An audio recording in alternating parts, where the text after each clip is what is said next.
दुःखाचे डोंगर परी सुखाचे बाहेर सोडू नये. तुका म्हणे तुझं सांगो आता किती जिण्याची फजिती पाहू नको.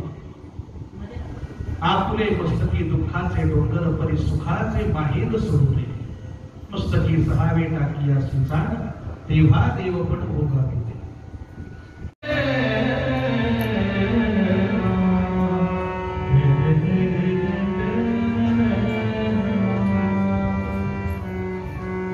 आपले मस्तकी दुःखाचे डोंगर परी सुखाचे बाहेर सोडू नये. कितीही जरी आपल्यावरती संकट आली तरी ज्या कारणासाठी आपण उभे राहिलो आहोत ते कारण कधीही सोडायचं नाही. किती उदाहरणं द्यावी, किती उदाहरणं द्यावी. नुकतीच घडलेली 2 उदाहरणं सांगतो आणि एक स्वातंत्र्यपूर्व काळामधलं सुद्धा उदाहरण देतो. गरोदर असताना घरात त्यांनी बाहेर काढावं, गरोदर असताना घरात त्यांनी बाहेर काढावं. त्याच घराण्याचा वंश पोटामध्ये वाढतोय तरी भर पावसामध्ये बाहेर काढावं.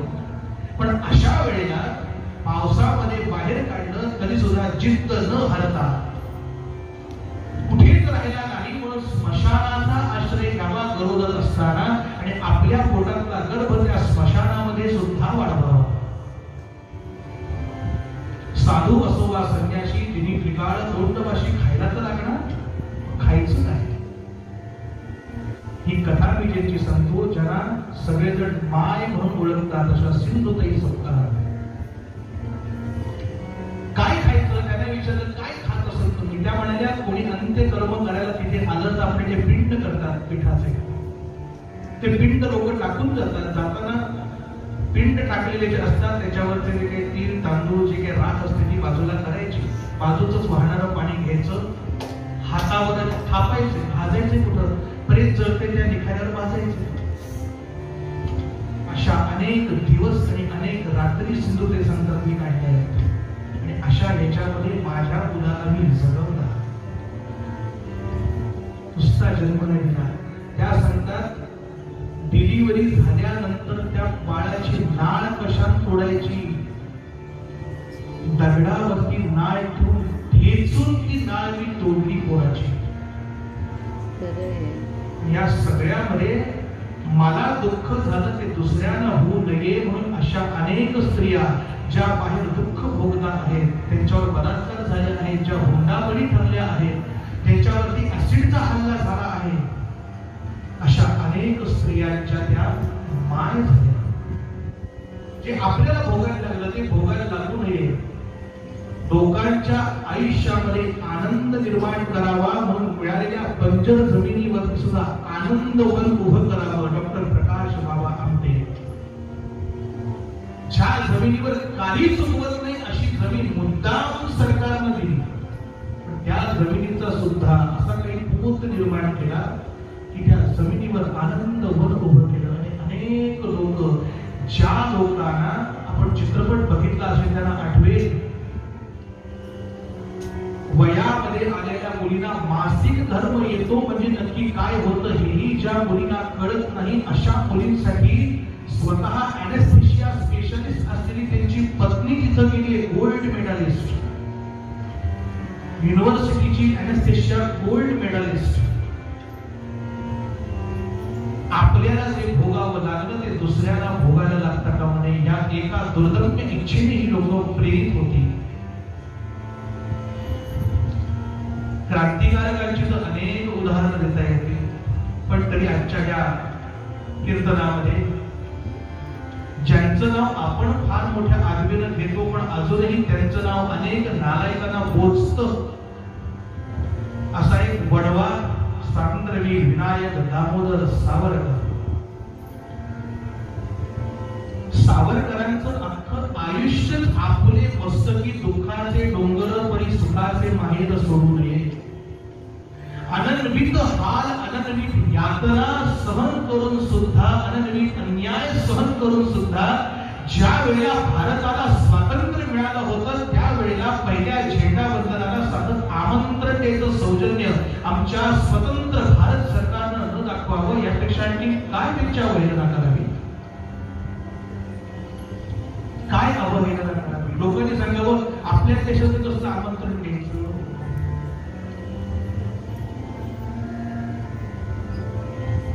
तुम्ही बाकी सगळ्यांना आमंत्रण देऊ शकता हो, त्यांनाच आमंत्रण देता येत नाही. पण त्याच पुढे दुर्दैव कसं आलं ते बघा ना. राम मंदिराचं आमंत्रण आलं पण काही कपाळ करंटे होते म्हणजे आम्ही जाणार नाही ना जाईल. त्या ठिकाणी तुम्ही न येणं हीच रामाची इच्छा असू शकते म्हणून तुम्ही नाही यायला तेच चाललंय. स्पेशल पुढे तुम्हाला आमंत्रण आलं होतं, व्हीआयपी गेट नाही, आम्ही जाणार नाही, तोंड बापडी करून सांगितली जाणार नाही, नका करू. नाही येणार पण आमच्या बापाचं काही बिघडत नाही, आमचा रामाला उभा राहणार देते. आपुले मस्तकी दुःखाचे डोंगर. सावरकरांच्या चरित्रामधला एकच प्रसंग पुरेसा. प्रसंग अनेक सांगता येतील, कीर्तन अपूर्णपणे एवढे प्रसंग आहेत, पण एक प्रसंग मुद्दाम सांगतो. ज्या वेळेला सावरकरांवरती सावरकर बॉम्ब बनवतात अशी भडक जेव्हा ब्रिटिश सरकारला लागली तेव्हा त्यांचा शोध सुरू झाला देशामध्ये आणि परदेशामध्ये. ते बॉम्ब बनवतात, ते पुस्तकांमध्ये कोरून पिस्तूल पाठवतात. या सगळ्या गोष्टी जेव्हा उघडकीस आल्या त्यावेळेला सावरकरांना पकडलं गेलं. काय आताच्या भाषेत मी कशी म्हणतात, काय कोल्ड ब्लडेड माणूस असावा, काय कोल्ड ब्लडेड. तुम्ही बॉम्ब बनवता ह्या एका गोष्टीचा ठपका ठेवून त्यांच्या घरी सर्च वॉरंट घेऊन येणारे इंग्रज सरकार, ते जेव्हा घरी आले काय सर्च वॉरंट, तुम्ही बॉम्ब बनवता तो घरात ठेवता असं कळलंय, चेकिंग करायची. त्यांच्या बरोबर होते सेनापती बापट. सेनापती बापटांना असा काही घाम फुटला होता, काय करावं तरी सावरकर सांगतात बापट शांत राहा, शांत राहा. ते आले इकडं तिकडं इकडं तिकडं गाड्या बिड्या बॉम्ब घरात होते बरं का, बॉम्ब घरात होते.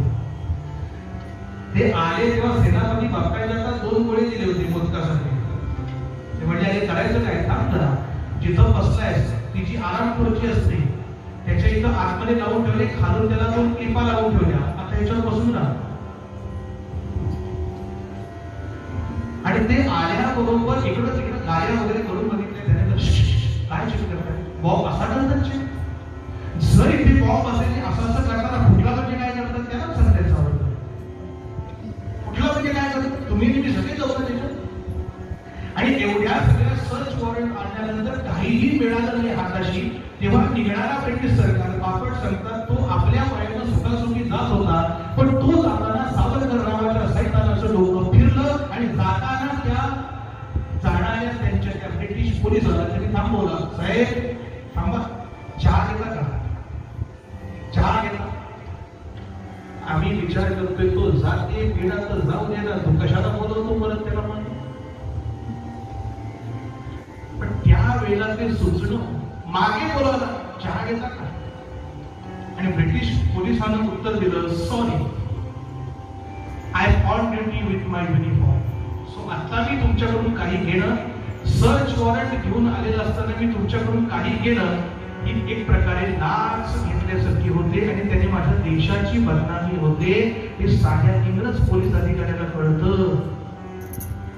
तो गेल्यानंतर बापटाच्या खांद्यावर हात टाकला, म्हणाले बापट ह्या एका गुणामुळे एकाचे भारतावर राज्य करू शकले की मी इथे काही घेतलं तर त्याने माझ्या देशाची बदनामी होते. वास्तविक हे कोणी सांगायला जात नव्हता, पण स्वतःच्या मनाशी असणारी एकनिष्ठता म्हणून ते आज अनेक ठिकाणी राज्य करतात.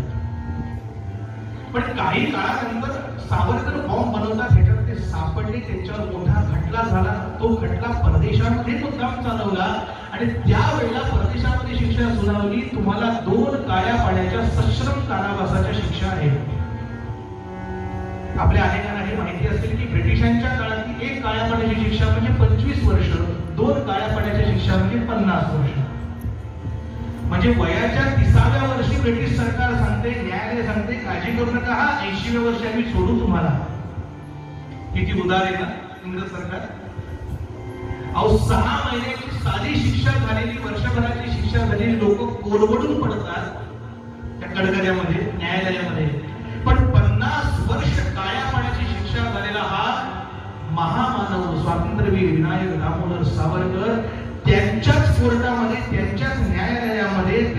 जजला प्रश्न करतो, साहेब तुम्ही मला 50 वर्षाची शिक्षा दिली, पण 50 वर्ष तुमचं सरकार भारतामध्ये टिकेल असं तुम्हाला वाटतं काय? इंग्रज सरकारकडे उत्तर नव्हतं.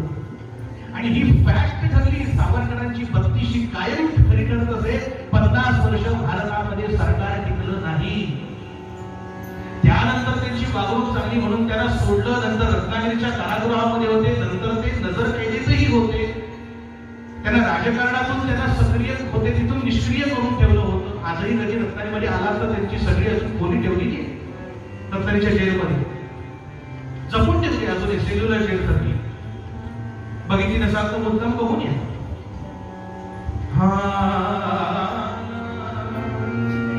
आणि एक प्रसंग असा करून आहे की अंदमानला नेण्यापूर्वी मुंबईमधल्या डोंगरीच्या कारागृहामध्ये सावरकरांना ठेवलंय.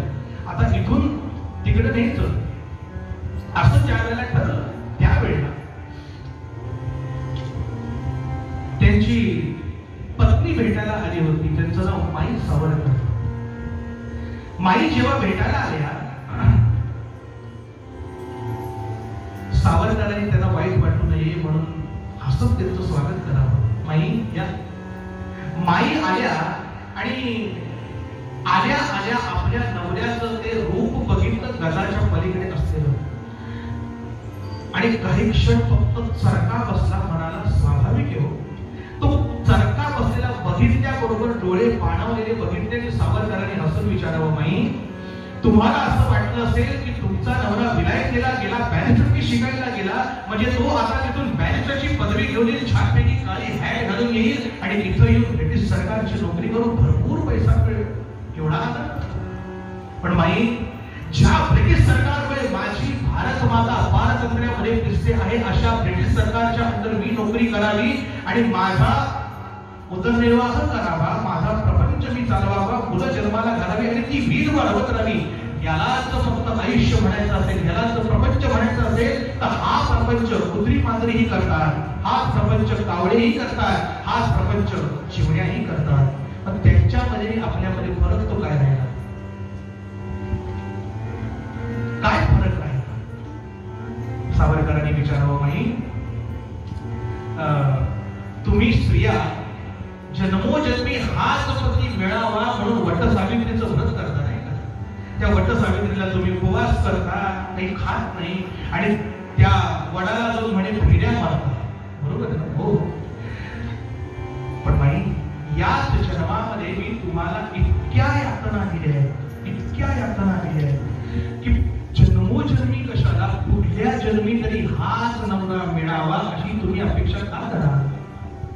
असं ऐकल्याबरोबर माई सावरकर पटकन खाली बसल्या आणि त्या अंधाऱ्या कोठडीमध्ये त्यांचे पाय शोधायला लागले. कसा पायाला हात लागतो म्हटल्याबरोबर पटकन अडकळत सावरकरांनी मागे व्हावं आणि पटकन म्हणावं, माई काय करता?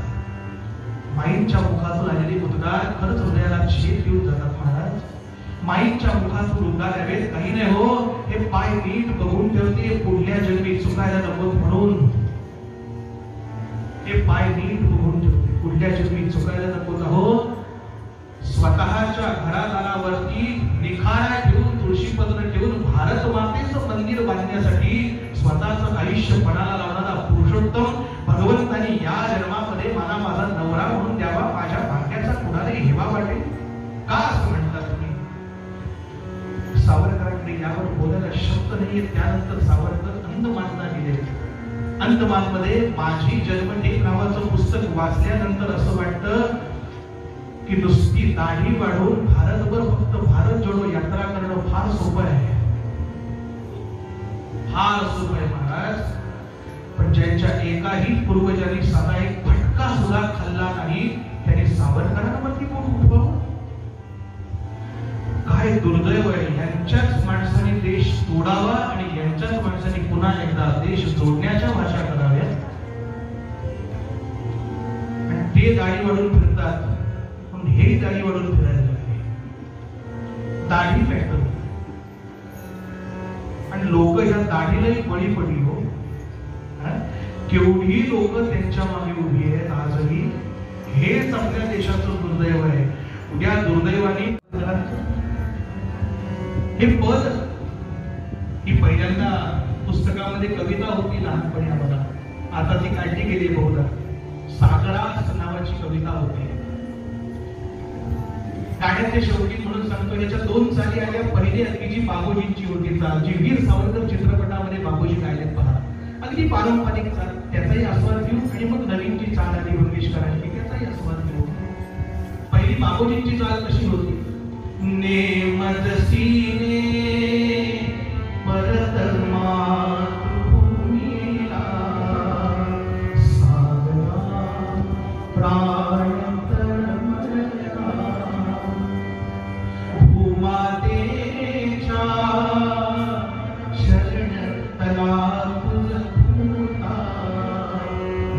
मी पाहिला होता मज बदलासी, अन्य देश सलजाऊ, सृष्टीची विविधता तै जननी विरह शंकित चिताने, परितुवा वचन तिज निधने, मार्गज्ञ स्वये मीच पृष्ठीवाहीन, त्वरितया परत आणीन, विश्वसलो या तव वचनी, जगदनुभव योगे बनुनी, तव अधिक शक्त उद्धरणी, येईन करे कथुनी सोडिले तिजना, सागरा प्राण, सागर म्हणजे मध्य, सागरा प्राण तळमळला. आणि यानंतर आली आपल्या सगळ्यांना माहित असते मंगेशकरांची चाल. नेमदसीने परत मातृभूमीला, सागरा प्राण तळमळला, तळमळला सागरा. नेमदसीने परत मातृभूमीला, सागरा प्राण तळमळला, तळमळला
आमटी देत असत त्या आमटीमध्ये डाळ कमीच, नुसतं तिखटाचं पाणी, आणि याच आमटीमध्ये गांडुळाचे तुकडे कसे असतील, किडे कसे येतील याची तजवीज केंद्र सरकारनं आधी करावी.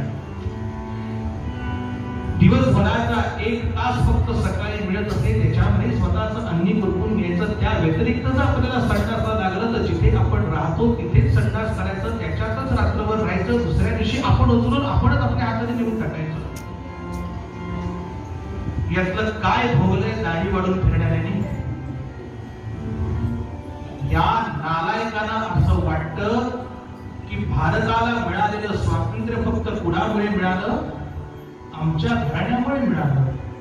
म्हणजे बाकी लोकांनी जी आपली शहादत दिली, जे रक्त सांडलं, त्याचा सरासर अपमान या नालायकांनी करावा आणि खुलेआम सगळ्यांना शिकवलं we have made bloodless revolution. रक्ताशिवाय भारतामध्ये क्रांती झाली. कशाच्या बळावर बोलता आपण? म्हणजे ज्यांनी आपलं रक्त सांडावं, ते भगतसिंग असतील, राजगुरू असतील, चाफेकर असतील, चंद्रशेखर आझाद असतील, ज्ञात अज्ञात अनेक लोकांनी या देशासाठी स्वतःचं प्राण अर्पण करावे, जीव न्योछावर करावा. आणि आज सुद्धा भारताकडे वाकडी नजर करून बघितली तर त्या नजरेला आम्ही फोडून टाकू म्हणून आमचे जवान जे उभे आहेत. सुदैवाने 2014 नंतर त्यांचं आयुष्य जरा बरं आहे. मी काहीही मुद्दाम प्रक्षोभक बोलत नाही. हा मी आहे ते खरं आपल्या समोर मांडतो. मध्ये एक मला छोटा व्हिडिओ बघायला मिळाला फेसबुक वरती.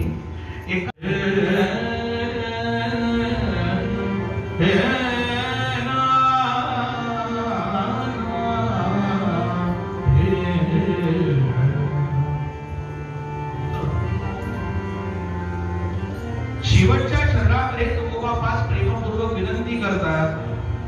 तुगा म्हणे तुझं सांगू आता किती सांगू तुला का? जिण्याची फजिती पाहू नको लेका. अरे देशात काय, तुला विदेशातही आता लोक पप्पू म्हणून ओळखायला लागली. आपण महामूर्ख माणसं, तुला अक्कल येईल? बरं तो एक देशातला पप्पू, तिथं महाराष्ट्रात काही कमी